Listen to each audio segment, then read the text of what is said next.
Welcome back to Low Season Traveller Insider Guides. Again, I'm joined by Maria Paravantes, but this time we're talking about music in Greece.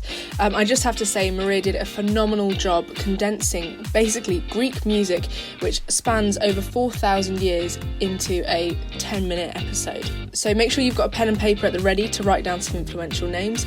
I'll also leave a list for you so you can get exploring. And like we say, let us inspire you, enjoy the music, and let it transport you to Greece. Hi Maria, welcome back to the Low Season Traveller podcast. Hello Anna, how are you? I'm very good, and we're going to be talking about music in this one. So the last one we talked about Greece specifically, and now we're going to delve into the music, which I know is a bit of a passion of yours. I am currently studying percussion. Do you play a specific percussional instrument? I play most of the traditional percussion instruments. So we have, various instruments that we have here in Greece as well, but also Latin percussion, classical percussion, you cover the whole thing. I was going to say, they say it's like language, isn't it? If you learn like Latin or some languages, then it kind of all links up, doesn't it? You learn one bit and it all kind of slots into place. No, it's really interesting. And so I suppose with Greek music, I think we have to start with traditional Greek music, don't we? Can you tell me a little bit more about Greek music traditions? So the types of instruments that are used.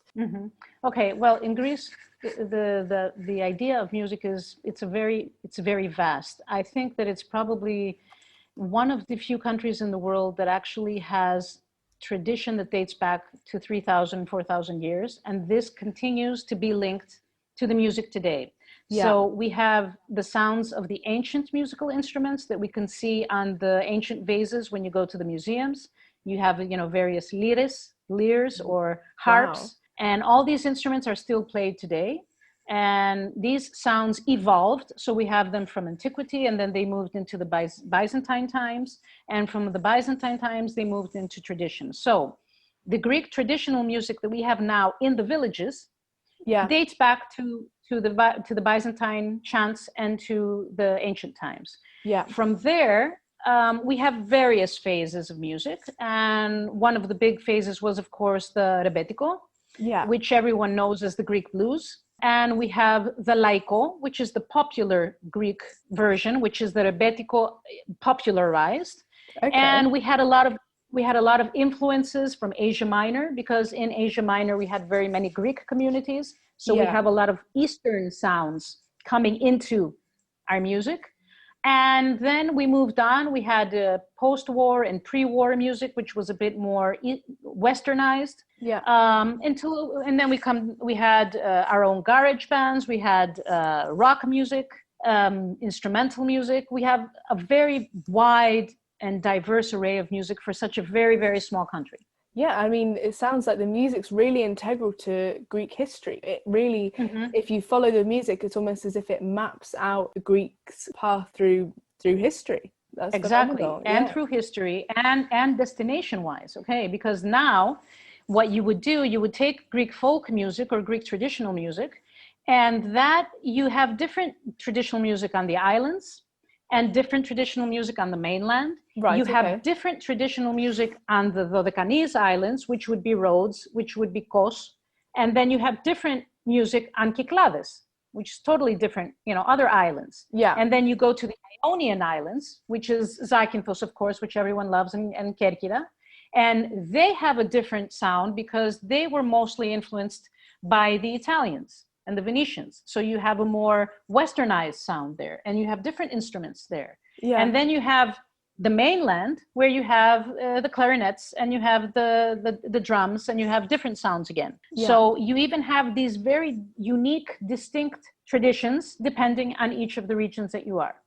So for anybody who came to Greece, say, for the music, where would you recommend seeing it, experiencing it? For me, music is really all about the experience. You have sound, you have sight, and you have participation. You can sing or you can dance. Okay, so of course, I would suggest Crete. Crete has its own unique music. They have only the music of Crete is in itself a whole school of thought. So Crete would be a wonderful place to start. And I would suggest that you attend a panegyri. Okay, Panigiri what's is an that? open air festival. These Okay. usually take place in the summer, everywhere throughout Greece. And in the location that you are at, you will most likely experience the traditional music of the region that you are in. Okay. The second idea would be in Athens and in Thessaloniki, primarily in Thessaloniki and Athens or Piraeus. Piraeus is the port. You will experience the Rebetiko. Okay. And like I had written in the Greek vibe, the Rebetiko is a very unique form of music and a very integral part of Greek history. And not only as a music form, but also as a way of life. Rebetes were people who were from the underground. Okay. So that has played a very important part in Greek history. And it is the basis from which we have the new popular laiko, which is Okay. another type of music. Yeah. Yeah. Rebetiko is probably what most foreigners know or have heard of. It's the Greek blues. Yeah. It's like the Portuguese fados. It's played and performed usually with a bouzouki and a baglamas. A baglamas is a smaller type of bouzouki, stringed instrument. And it's always usually about love and love lost and, you know, about someone you love and you can't get and think, you know, That's something we can all understand. Exactly. In the past, it was banned. It was not allowed. Rebetiko was actually a banned form of music. Yeah, I was going to ask about that. And eventually, okay, it was allowed. But at that point, it was usually performed in underground dens. So, you know, this would be the experience. You would go into these underground dens. It was kind of shady, you know, kind of weird, kind of seedy. And this is where you would get the real authentic experience. Now it's kind of difficult to actually find these locations because the Rebetiko, there have been some people who have added a bit of some kind of, you know, different touches of music, and it's not the original. What you want as a traveler is to actually experience the original Rebetiko. And there are several places in Athens, and thankfully, younger generation of kids are actually learning to abide by the traditional Rebetiko and not by, you know, this altered form. Is that taught? Is that something that's taught in school curriculums, or is that they've taken that up personally? No. You can actually go and in the last 15 or 20 years or so, one thing that the education ministry did, which made me very happy, was that they introduced these music schools, the so-called music schools. And at these schools, children actually learn the authentic forms of the traditional instruments and the traditional forms of music. So you can learn the traditional folk music, and you can also learn the Rebetiko, you can also learn the laiko, all the different forms, Byzantine chants, and all these sounds, these traditional ways of performing are now taught in these schools. Wow, that's amazing. Continuation. Yeah, and that's very good. That just proves how integral it is to Greek society then, and how respected it is. Would you agree that it's majorly respected? Yes, because, you know, people ask, you know, it's like, what is music? Music is your identity. So what do I feel when I play Greek music or when I listen to Greek music? It's my identity. I was born and I was raised in Chicago. Okay. Yeah. So despite being born in the States, being an American and Greek American, I was raised on Greek music. So I could actually travel from be in Chicago and be in Greece by listening to these songs that my mother taught me, you know, that I would go and see in concerts.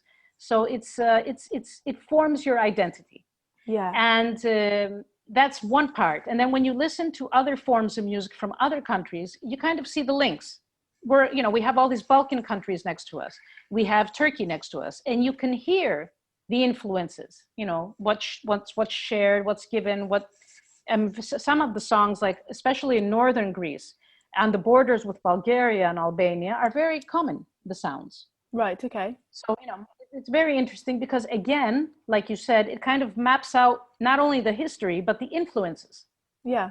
No, that's fascinating. It really is. For anybody that wanted to, especially in COVID times, wanted to listen to some Greek music and kind of experience it before coming to the country, do you have any top names or bands that people should research and go and listen to for themselves? Okay, well, it depends again, like what would they want to listen to? I mean, you know, there are so many so many new and young kids out there right now doing all these forms of music. So it depends. If someone wants to start with, you know, with a general view of Greek music, Yeah. a good idea would be to start with Yorgos Dalaras and Okay. with Haris Alexiou, which are two singers that have actually formed a very integral part of Greek music because they've performed almost all types of these music. So they've performed Rebetiko, they've performed, Eastern songs, they've performed Laika, they've performed popular music. A younger generation would be Eleftheria Arvanitaki, who is also a very gifted performer.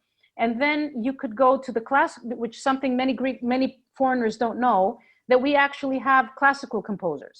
Okay. Nikos Skalkotas was one of the most acclaimed classical music composers of all times. So, among the classical music composers that we know, like Mozart and Beethoven. So we have classical music composers that people don't know of. We have Vangelis Papathanasiou, who everyone knows from the Chariots of Fire. Yes. Who actually started off from a garage band. Okay. So that's contemporary music. We have the great Manos Hatzidakis and Mikis Theodorakis, who have classical music and integrate all the sounds from the Byzantium and from ancient Greece into their music. Yeah. And then you have the great bouzouki players, the rebetes, the ones that actually were the original rebetes, which would be Vambakaris, which would be Tsitsanis, Papaioannou, Marikaninou, all these people who actually were the fathers of the Rebetiko. Yeah. Wow. And these are just very, for me, it's very difficult to actually select one. But I think if you focus on this, you kind of have a start, a 101 Greek music.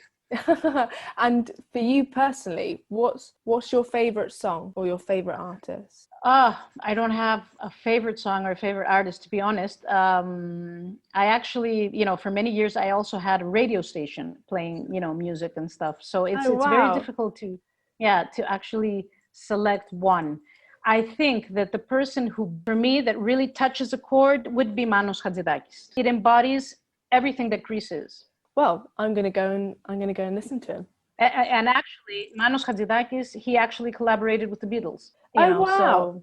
So there's a real crossover as well between kind of East and Western. It is just fascinating, and like most topics, you can discuss them for forever and ever, couldn't you? For hours. Music. So I really appreciate you condensing it down for us and giving us a Greek music 101, because I know that's not easy at all. It's not, no, because we're talking about 5,000 years of history. Exactly, and you've done a phenomenal job. So thank you so much, and hopefully our listeners as well will appreciate the fact that you've given us a little bit of just a taste of what to expect from Greek culture and Greek music. So Thank you once again for coming on for us. And thank you. Thank you for listening to this week's podcast on Greece, and thank you even more to Maria for condensing it down for us and making it really accessible. I cannot wait to explore Greece in the low seasons when we're all allowed to travel again. But for now, listen to the music, get lost in it, and remember, if you like this, subscribe. We're also always open to comments. You can find us at the tag @LowSeasonTraveller, and we'll answer any questions, queries, or destinations that you have. Thanks again, and remember, let us inspire you as we travel the world in the low seasons.